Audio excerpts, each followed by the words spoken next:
Welcome, everybody, to another episode of Amplify Your Business. Today, we're going to be talking about whiskey. Okay, so we're back to having some drinks on Amplify Your Business, which you know makes me happy. And so if you guys want to have a drink as well, then we'll tell you how to get your hands on some of this stuff later on. But with me today is Nathan Flim. He is the founder and CEO of Fort Distillery. So welcome to the show, Nathan.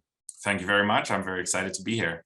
Okay, so yeah, let's do this right off the top. So you've given me, sent a little care package, which I absolutely love. So I've got two here, a classic old fashioned, and I have a lemon gin martini. And this is under your brand, Tumbler and Rocks, right? Yeah, So tell me absolutely. first a little bit about the brand, and then give me a little rundown on these two concoctions.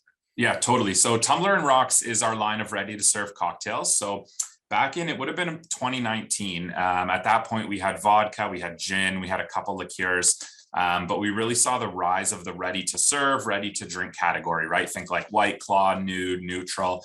And so we knew we wanted to get into that game because it's a high volume, high growth category.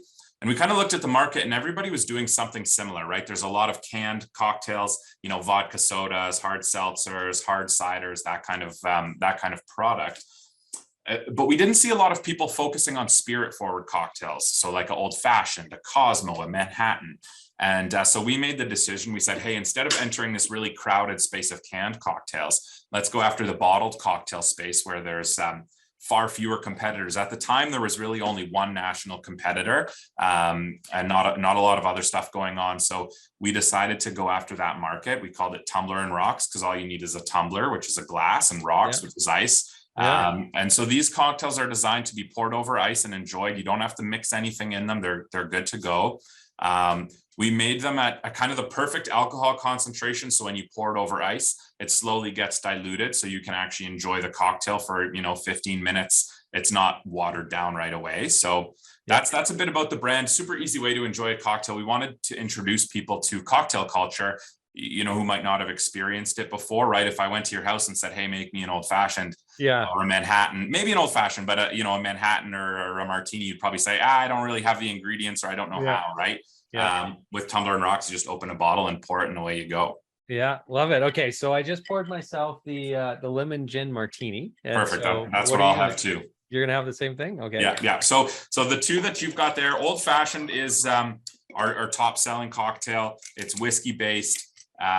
So it's whiskey, bitters, and then a bit of demerara sugar. And so the bitters we actually make in-house. So it's our own bitters recipe. The demerara sugar we use instead of white sugar. So normally an old fashioned would have like a sugar cube in it. We use demerara sugar, which is like brown sugar, but even darker. And so it gives it a little bit more like a molasses character to it. And then the lemon gin martini is actually our newest cocktail. So we used to have a daiquiri. And it just didn't sell very well. And so we decided to replace it with something new. So the lemon gin martini is, I kind of say it's what you want a martini to taste like. I feel like a lot of people don't realize that martinis are just like straight booze. And so people order a martini and then drink it and they're like, oh my gosh, it's so strong, right? So we took a classic martini, we added a little bit of lemon juice, a little bit of simple syrup to it to, tone it down a little bit. So I say it's what you want a martini to taste like. So it's gin, lemon juice, and simple syrup. And it's our gin that we distill here at the distillery. Awesome. Well, cheers. Yeah, cheers.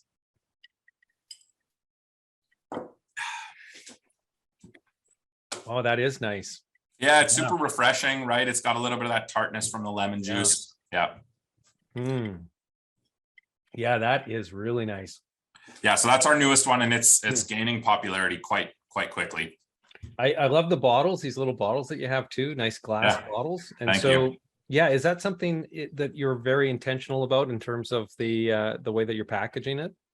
Yeah, so branding is very important to us, how we sort of present ourselves and our brands to the world. And so I feel like one of the differences between our company and a lot of other craft distilleries is that we focus on building brands.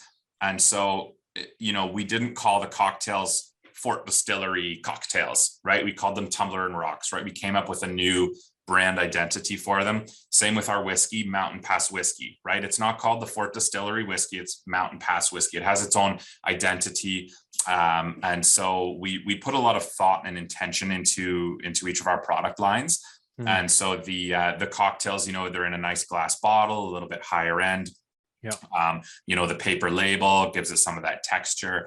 And so we put a lot of thought and time and effort into what our product looks like and what's the story behind it. We actually do have plastic bottles too. You can see here on the video. So we have our cocktails in a plastic bottle as well. And that's more like we used to call it kind of our adventure series, right? It's the same cocktails, but works really well for golf courses to bring in, hotels, resorts. The plastic just works a little bit better than the glass in terms of the weight and the durability and stuff like that. We're also talking with some airlines as well, and they obviously prefer the plastic because of weight. So we kind of have both of those options, but regardless, both of them look good. The plastic isn't like a cheap, product. It still, kind of has that quality feel to it. Yeah, completely. Well, and I have to tell you that at our Christmas party last year for the staff, we did the, gift exchange and so on. And one of the gift exchanges that somebody put in, and so we do that, the rotational one, right? Where you can from the other person and so on, was one of your multi-packs of your cocktails. Nice. Yeah. That 3-pack probably that we did in the black box last year. Yeah, I think that's exactly what it was. Yeah. And that one got stolen by around and around and around. And I had it for a split second before somebody else had taken it. So you definitely have packaged up something that's desirable anyway. Awesome. Good on you for that. Well, okay, so let's get into some of the questions then. So what I usually like to start with is a question around what you think as an entrepreneur who's been at this for a bit, what you feel is the most important things that other entrepreneurs should know before or in the midst of their entrepreneurial journey. So I'll kind of talk about, I think, the 3 things that I think are some of the most important things in my entrepreneurship journey and for new or current entrepreneurs to know. So one is what we've already sort of talked about, is the branding piece. So that was definitely a mistake that I made when we first started the company. I put a lot of time and effort into the creation of the products, being the recipe, how we distill it, the equipment we use to distill it. I made tons of batches of vodka, tasting them, trying them, getting other people to taste them. Same with the gin. But I put hardly any time into what they were going to look like, and what the label would look like, and what the story was behind it, and how we present it to the world. And that was a big mistake on our part. Kind of my mindset, and I feel like the mindset of a lot of entrepreneurs is, if I build something cool or delicious or whatever it is, people are going to buy it. And that's usually not the case, right? People shop with their eyes, they hear the story and they feel compelled. And so now when we launch a product, the ratio I would say is like 70 to 30. So like 70% of our time is spent on branding, on marketing, on our story. And then 30% of our time is spent on, okay, what's the product actually going to taste like? Yeah. Because to be honest, once you get into it, that part's easier, right? You make, with the lemon gin martini, we spent an afternoon trying different recipes and we're like, this one's the best. Everybody likes it. Cool. Let's go. Right. Whereas the branding behind it, days and weeks, not of constant work, but it's something I'm always thinking about, right? Like, who's our target market? What do the bottles need to look like? What's the story? And so that's sort of a big thing that I think a lot of entrepreneurs should maybe shift a little bit of their focus on. We kind of joke now. Sorry, go ahead. I was just going to say you're preaching to the choir here, because as a marketing guy, I love to hear people talk about the importance of marketing, obviously, but I mean, it's rooted in reality, just like you said. I mean, once you have a product or a service, it's really about the story, weaving that around that's going to differentiate you from the rest of the competition. And oftentimes, and this is what we find all the time when we're working with different clients, is it's not necessarily the best product in the category that wins. It's the one that has the best marketing, best branding, best story. And so, I'm glad that you've recognized that. And that's a really important one that, we live in every day, basically. But you were going to share a story. Well, we kind of joke at the distillery. So, craft distilleries are kind of following craft breweries in the trend where there wasn't a lot of them. And then, suddenly it spiked. And so we're kind of in the middle of one of those spikes where there's, a new distillery opening all the time. And we kind of joke here, we see a new one open, we pull up their website or Instagram or whatever, and all we do is look at the bottles, and we immediately know, we're like, okay, these people didn't put any care and effort into their bottles, and so we kind of dismiss them. We're like, not even a competitor, like not like not a problem. But then we'll see ones where it's like, oh, like we can actually tell that they put a lot of time and effort. The bottle looks good, the presentation is good, and those are the people that we reach out to and say, hey, like I'm Nathan, you want to meet up? Because that's a pretty tight-knit community. It's not like, oh, go crush the new guy. It's more like, Yeah.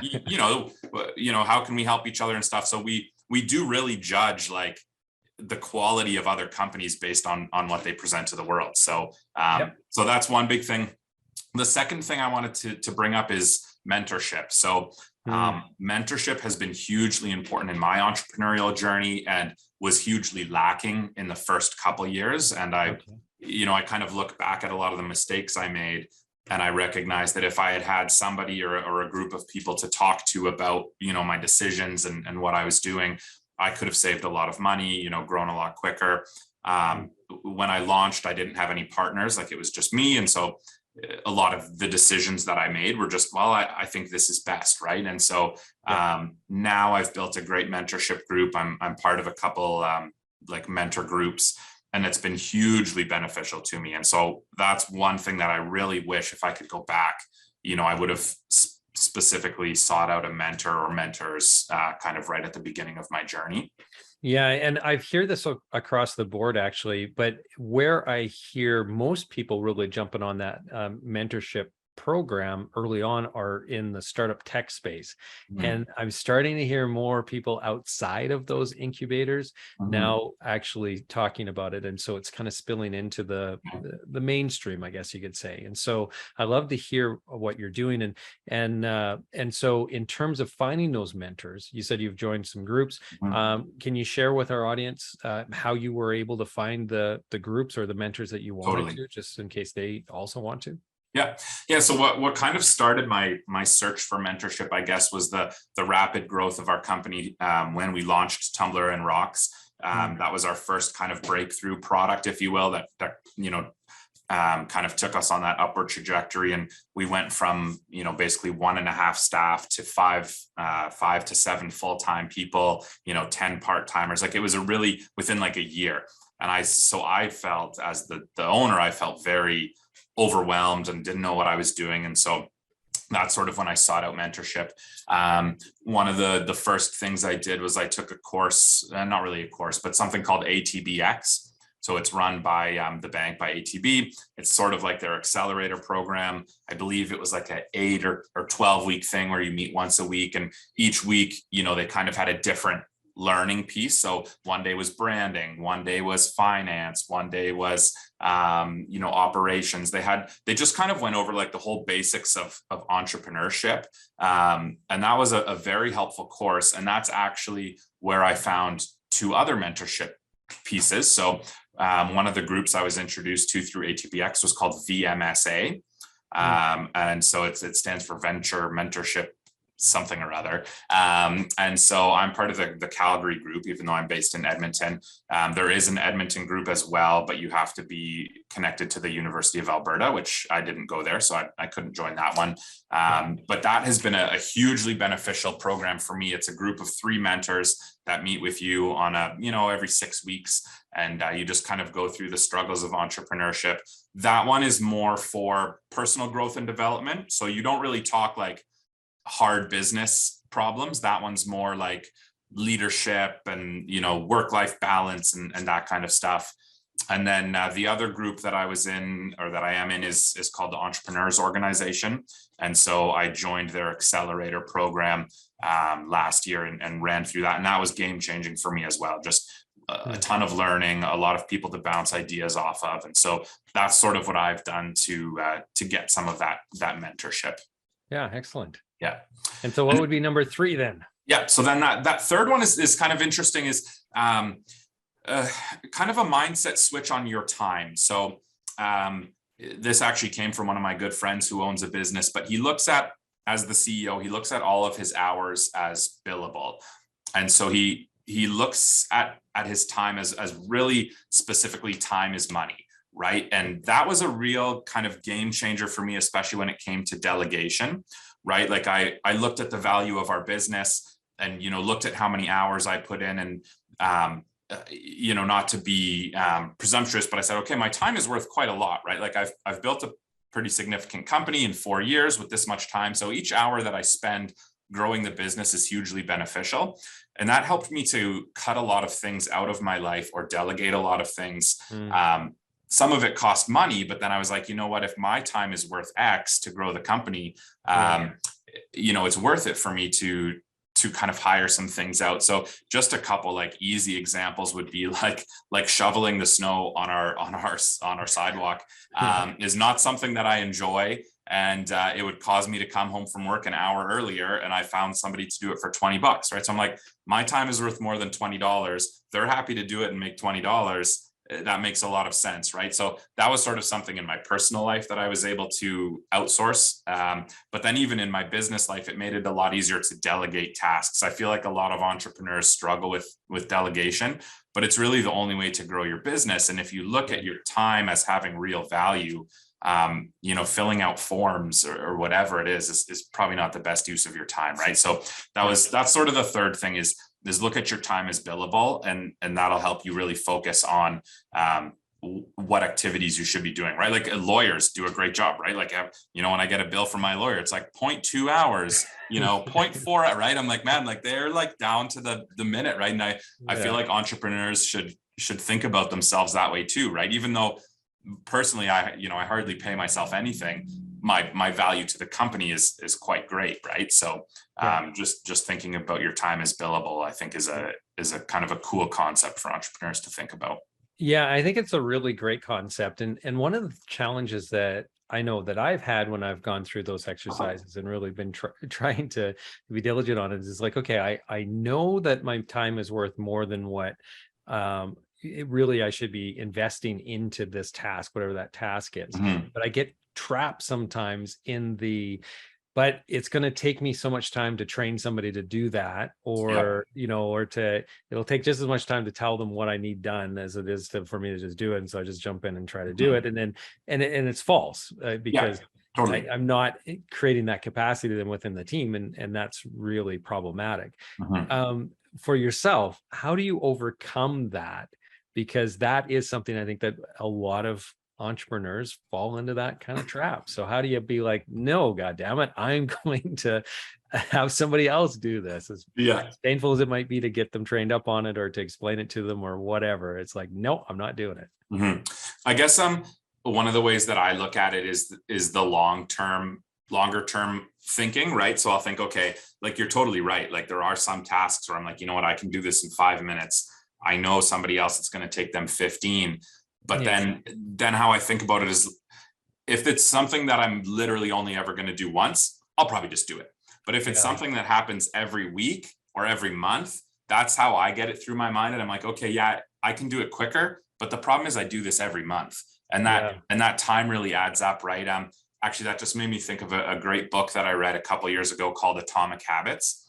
And it's all about and it's all about how just tiny little decisions compound.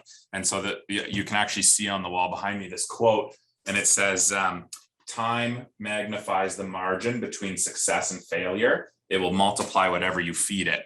And that quote has been a real game changer for me in what you're just talking about, where I look at that 5 minutes and I'm like, it doesn't seem like a lot, but 5 minutes every week over 40 years or whatever your career span is, right? That's huge.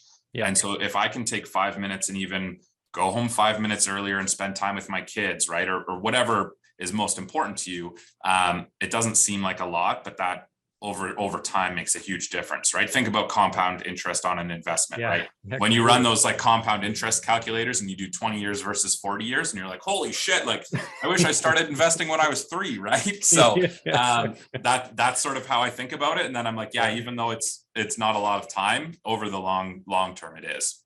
Yeah, completely. And so one of the things that I would throw out there as well, a little bit of a piece of advice is to try to do that analysis at the very least quarterly, but if you can do it monthly, like reviewing your time, and just being like, okay, well, which ones of these things can I offload? I think that's really, really important, because it's amazing how quickly some things creep back in, or just new things are there, and you don't really think about it until you sit down and really analyze your time and where you're spending that. And it's like, okay, yeah, no, I need to offload something.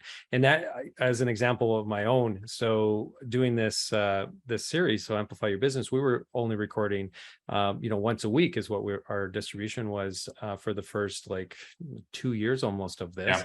And then we ratcheted it up to 5 days a week. And so some of the things that I was doing when it was just once a week, well, it didn't take that much time. And so I was, on the administrative side of the podcast part of it. So whether it's, downloading the recording or filling out some of the background information that I need for the interview and so on. And it's like, once I ratcheted it up to 5, it's like, holy crap, this is taking a lot of my time. And so it's like, okay, I should have, even when it was once a week, should have had that offloaded, but I didn't, and I could get away with it, so to speak. But once it ratcheted up, well, then there was just no way about it. I had to offload it. And so that's the thing where it's like, until you really think about and run through that exercise, is okay, what can I distribute to the team? You'll never really get everything off your plate that you should be, because it is so true. And we know this as entrepreneurs, because we're told this all the time, that we need to be focusing on building the business as opposed to working in the business. And that's our highest value that we're ever going to get out of our time. And it's so easy to slip back into the doing, right? It's tough though, right? I mean, money wise too, right? Like, I really struggled at the beginning making those first couple hires, right? Like, I know I need to hire somebody so that I can focus on the business. But if you don't have the funding, like, it can be really challenging, right? And so that, I think one of the best ways to kind of get started on that is the outsourcing of the little tasks. Like I said, the lawn mowing or the snow plowing or whatever, right? You don't need to hire a full-time person, obviously, but if you're like, look, I can afford $100 a week on outsourcing, find 5 hours where you can hire somebody for $20 an hour to go do those things, and then allocate that time and say, you know what, I'm going to work on my business for those 5 hours, right? I think obviously, like, the biggest outsource I did was hiring my head distiller, right? That was kind of the big one, but that, there's a salary and all that, right? So if you're like a startup, kind of shoestring budget, obviously it's going to be tough to hire full-time people. But if you can just find like 4 or 5 tasks where it's like, look, I can pay somebody $10 or $15 or $20 or whatever to get this done.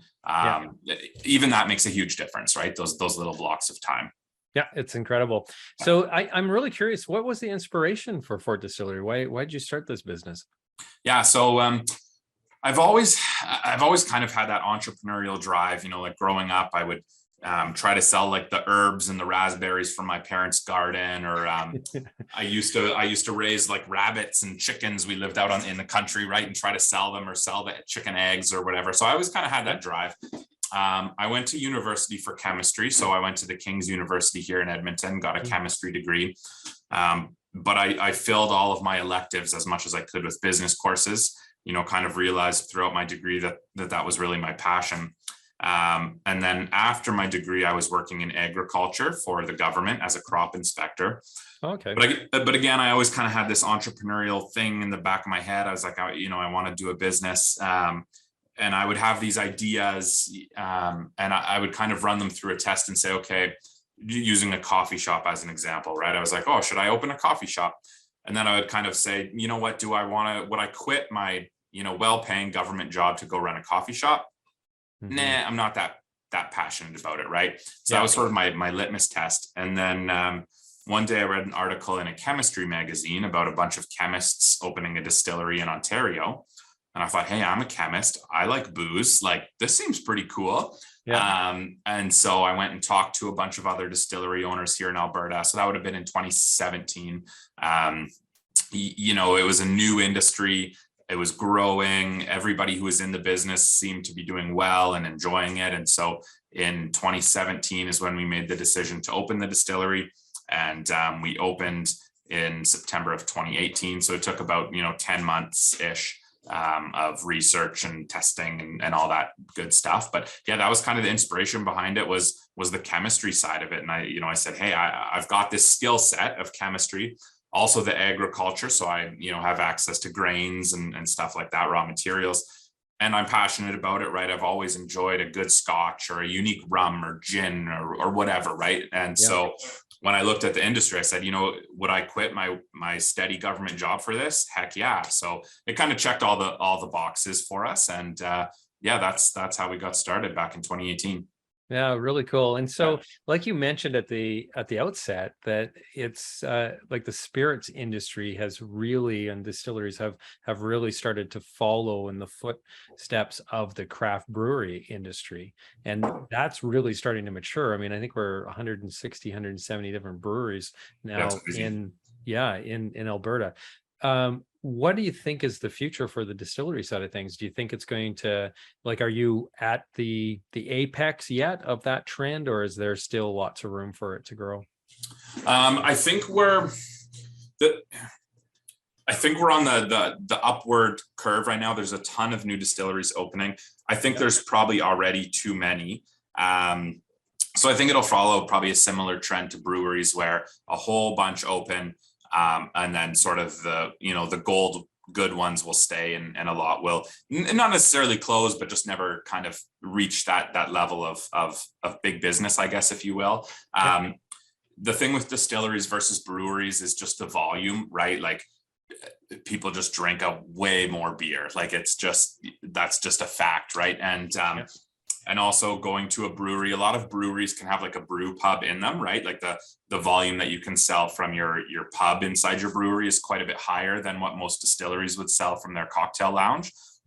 So there's definitely a lot of them. And it kind of depends, right? If you want to have a distillery that just sells, some bottles locally and maybe just supports the owner or whatever, that's probably still doable. To build a larger scale distillery, that's a lot harder, right? There is a lot more competition now. If I was looking at the market again today, I probably wouldn't open another distillery unless I had a really unique idea, or a lot of funding. But it's definitely becoming pretty saturated for sure. There's 5 distilleries in St. Albert. Like, it's, I'm not saying anything against those distilleries in St. Albert, but just like, it's a lot of distilleries in a smallish city, right? Yeah, totally. And so knowing that the concentration is getting to the place where it's like, oh, okay, maybe there's a little too much competition there, or too many brands competing for the same mind space, right, of the consumer. What are you doing differently now than what you did, say, in the earlier days when there wasn't quite as much competition there? How's that changing your marketing, changing your product mix, the whole thing? Yeah, totally. So a couple things I would say. First off, we think a lot more before we launch a product. Right. It used to be when we started, right, we're just like, we're going to do a vodka and a gin, right? That was just kind of what everybody did. It's what we did. We were sort of in the first probably 20 distilleries that opened. And so there was still room for that, and we did okay. Now, when we go to launch a product, we make sure that we are solving somebody's problem. So instead of just saying, hey, we're going to launch another gin, we look at the market and say, is there, do we really need another gin here? Right? Like, is that really what people are asking for? So like Tumbler and Rocks is a good example of that, right? There was, like I said, basically one international competitor that, had a ton of shelf space. And other than that, really nobody. We were kind of the first ones in Canada to really focus on that. Our Mountain Pass whiskey is one of the few Canadian whiskeys that's a decent price point, right? We're not selling it for $100 a bottle. And so we're much more conscious about what we launch and make sure that there's actually room for it, right? So that's one thing. Another thing we've done is we've expanded quite a bit into other markets. So we distribute now into 7 states, and then we're launching in Connecticut in September. So that'll be 8. So we're doing quite a bit of work in the US and in some other provinces. And that obviously allows us to diversify and not get all of our revenue from Alberta. And then we're also looking at different marketing, right? Instead of just doing Instagram ads, we're finding sponsorships and working with restaurants and doing events and kind of more unique deals, right? Instead of just saying, here's our vodka, go buy it. We're saying, or our whiskey actually is a better example, right? We're the well whiskey of Rogers Place, the preferred whiskey partner of the Edmonton Oilers, right? So Yep. we're doing bigger things and we're going after different markets than the brand new distilleries are. So I'd say there's a lot of new distilleries opening. A lot of them aren't funded enough or experienced enough to go after those kind of bigger deals that we're going after now. So it's hard to say to a new distillery, oh, well, you should just go bigger, right? Unless they're well funded. But that's kind of what we've done, right? And I mean, we've had the luxury of being in the business now for 4 years to get to this point. It would have been impossible for us on startup. Yeah. Yeah. And so I'm really curious about your experience going into the States. So has that been much different than trying to get into other provinces in Canada? Like, is it pretty much the same nuanced? It's both easier and harder. So it's easier in that, like, all of the provinces are run by the government, the provincial government. So Alberta is actually the only province where you can basically do whatever you want. You can launch anything. If you were a distillery in BC, you can come into Alberta quite easily. All the other provinces are extremely hard to get into. You have to present to liquor boards. They often only have 1 or 2 times a year when you can make your presentation. You mostly get rejected. It's quite hard. In the States, in a lot of states, as long as you find a distributor, you can launch in that state. There's not as much government intervention. So that part is easier. But what's a lot harder is just that the states are each state is like its own little country in terms of what works and doesn't work. And so we work with a lot of distributors and some of them were definitely a mistake. And looking back now, I'm like, I never would have signed with them if I knew what I know now. And the marketing that we do in Wisconsin might not be the marketing we do in New York, right? So I say it's easier to get in, but it's harder to be successful, right? Here in Alberta, there's restaurants down the street I can go sell to. In the US, I'm relying on my distribution partners and it's further away, right? So unless you're big enough, which we're not, like, we don't have our own staff in the States yet, we're working with distributors. Unless you have your own kind of people, boots on the ground, it's pretty tough to grow. And so that's been one of my big focuses this year is on figuring that piece of it out. So it's, I think there's a lot of growth opportunities there, but it's definitely something you have to put a lot of time into. Yeah. So when you're marketing yourself down there, are you marketing yourself as a Alberta or Canadian, whiskey in the case of your whiskey and that, or like, I'm just wondering if that's the angle of differentiation down there.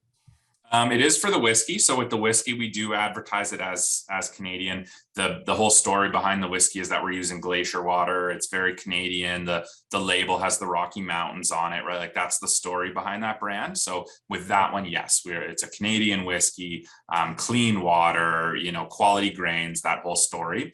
With the cocktails, no, the cocktails, we don't market as a Canadian product. Like it says on the bottle, probably made in Canada or whatever, but because there's less competition in that world, we market them a little bit differently as a great cocktail. We focus on that, like, kind of more lifestyle, that these cocktails are made to bring you together with your friends and to take camping and to go on adventures. If you look at our ads or our Instagram, a lot of it is people enjoying the cocktails together in nature. And so we've built a bit of a different story around that, where the Canadiana just it's not quite as important. And so it depends. Those are our 2 main products, is the Mountain Pass whiskey and Tumbler and Rocks. And so each one has its own sort of differentiation. Yeah, really interesting.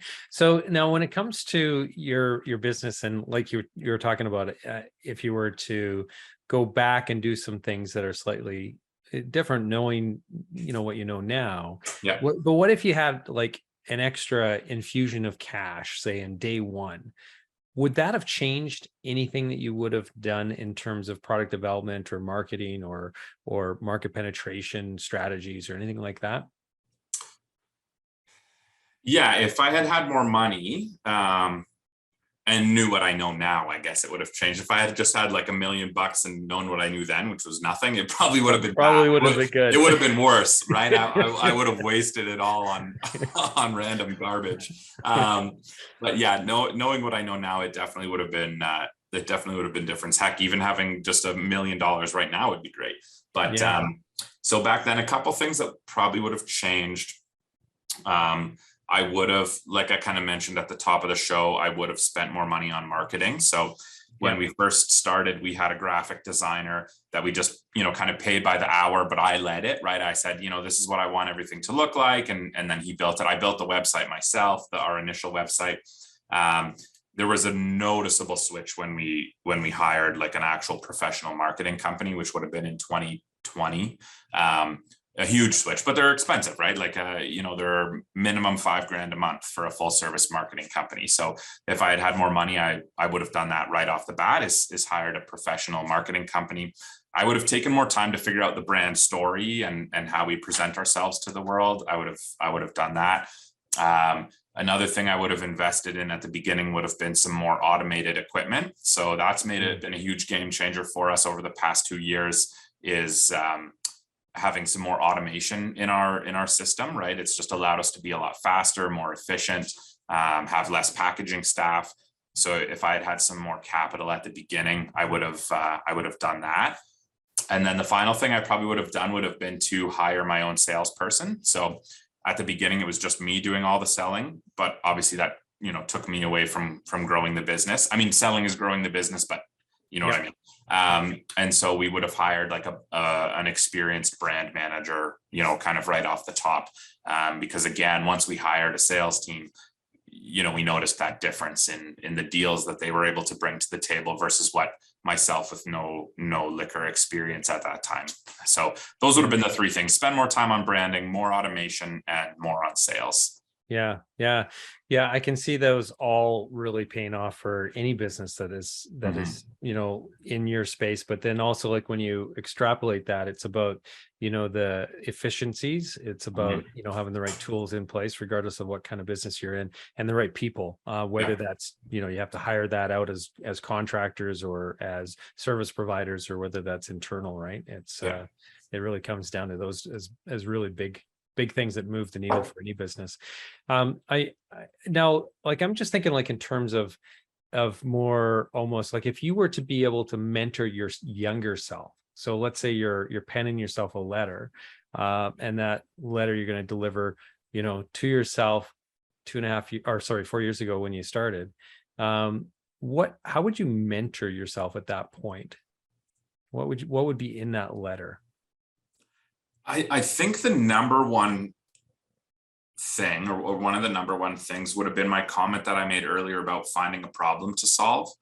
I think that's something that I overlooked, and that a lot of people overlook when they're starting a business is, they're passionate about a product, or they see everybody else doing it, and so that's what they do. So in our case, we launched with a vodka and a gin, right? That's what all the other distilleries did. They're quick, they're fairly easy to make. So that's what we did.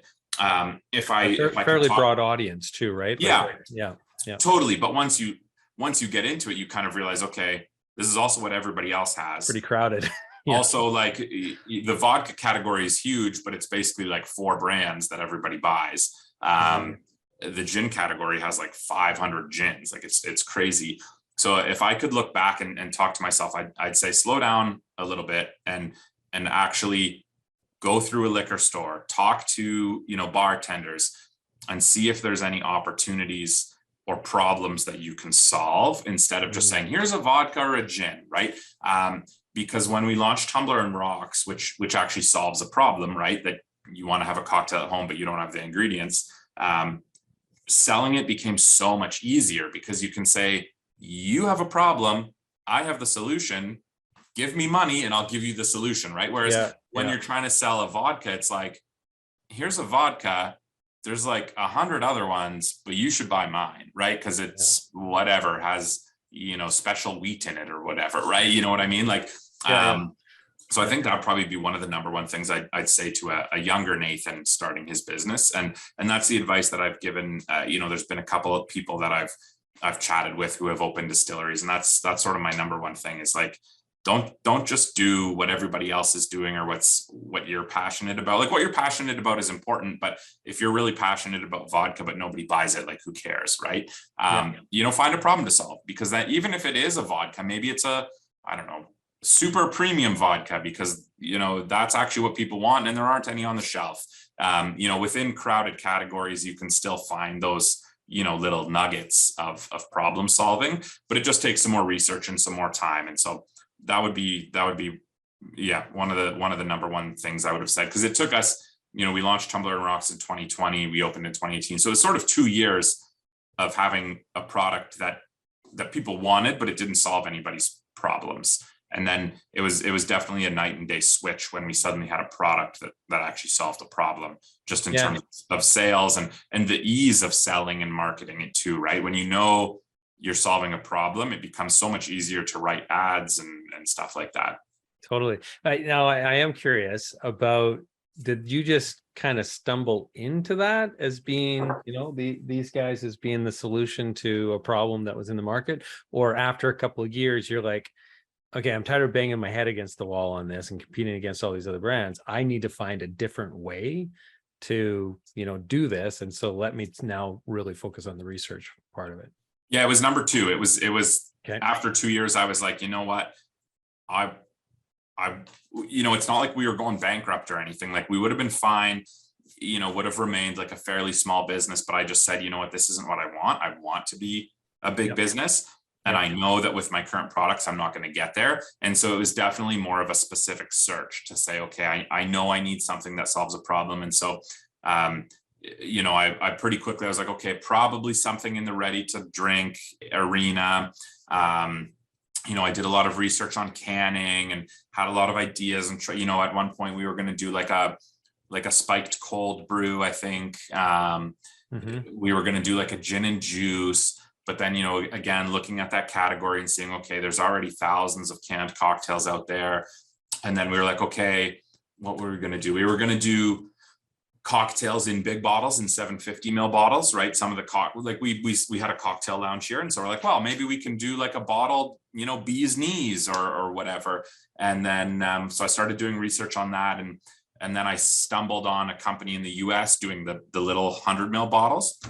And that night, like I didn't sleep at all. Like I just tossing and turning. And I went into it because I immediately knew. I was like, that's it. Like I did the research. Nobody in Canada was doing it. There was like 2 companies in the US. I was like, that's the one. Boom, we can do it. We have bottles, we have spirits. Like nobody else is doing it. Let's go.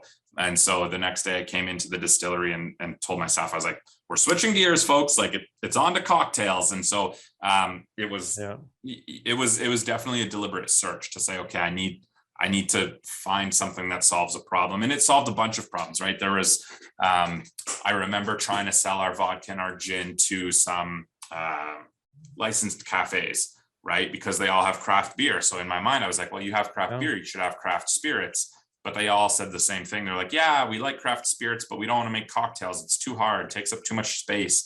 Yeah. And so then kind of at that same time, I was thinking about, well, how can I make life easier for restaurants, right? And so it all tied in together, because now we sell our 1.75 liter bottles to restaurants to save them time. So it was definitely a deliberate search. Yeah. No, and that's really really great, because I wasn't sure what your answer was going to be to that, because some people just accidentally stumble into it. And I think you could do it either way, really. Yeah. Oh, that's really I think cool. it's when you do that search, like what I did, it is easier if you've been in industry for a couple of years, right? Like I at least had a couple of years of experience to draw from. If I had tried to do that right at the beginning, I probably would have had to hire a consultant or a bartender or talked to a bunch of people, right? It definitely would have been more challenging. I had the luxury of being in the industry for a couple of years, but if you're an entrepreneur starting a business in a space that you don't have a ton of experience in, highly recommend going and talking to the people that you're going to be selling to, right? Like in our case, it would be bartenders and liquor stores, right? If I should have gone back and actually gone to bars and talked to the bartenders and said, hey, like, what are you having a hard time sourcing right now? What, what's too expensive? What do you need more of? Right. Talk to your customers, because the information they tell you will be super, super valuable. Yeah. So I'm also really curious about what success looks like. Like, how do you define success? So the Nathan of 4 years ago, your definition of success, I'd imagine, is slightly different than what the Nathan of today is. But I want to push this out. So Nathan of 10 years from now, what is success? What will have had to have happened in order for you to feel like, you know what, this was success? Yeah. So two of my values in life are growth and freedom. And so for me to have a successful, to be successful, to have a successful life, I want to be involved in things that I can grow. And so, for the distillery to grow, to be even larger and larger, or, if we're talking 10 years, maybe it's a different business, whatever it is. I really enjoy that growth piece, right? There's some businesses that you can be in where it's not all about growth. Like, for example, like real estate, right? It's kind of about growth, but it's more just like a steady check every month, right? I prefer something where I can build a product or build a service and grow it. So, in 10 years, if I've been able to grow the distillery or other companies or whatever it is in 10 years, that'll be success. And then the other piece is freedom. So one of the things that I love doing is this kind of adventures. I'm big into hunting and fishing. And so I enjoy going out into the kind of the wilderness and doing that. We go to BC. Last year we did a helicopter trip into the mountains and fished in the river. My wife and I are going to Virginia actually for 2 months in 2023, because I'm at the point now where I can work from anywhere. So I'll still be working while we're there, but we can go somewhere a little bit warmer and by the ocean, and I can work. And so that to me is success, the ability to be able to choose to do that, right? And so I wouldn't get involved in something that tied me down to one spot. Anything that I do in my life will be to those two of my goals, is that growth piece and that freedom piece. Yeah, really cool. Well, it sounds like you're on the path to definitely achieving success. And so, like I really enjoyed this cocktail. I love the story. I love the evolution of the business and what you've been doing there. And I think we've unpacked a lot of great learnings for our audience. And so thank you so much. I really appreciate it, Nathan. Yeah, absolutely. It's been my pleasure. Yeah. So for those of you who are listening today, if you enjoyed this episode, head over to amplifyyourbusiness.ca. That's where you're going to find our archived episodes and all of our future ones as well. And if you prefer this via audio only, well, then you can find us on all of the major podcasting platforms. Just search Amplify Your Business in your favorite platform. And until next time, everybody have a prosperous day.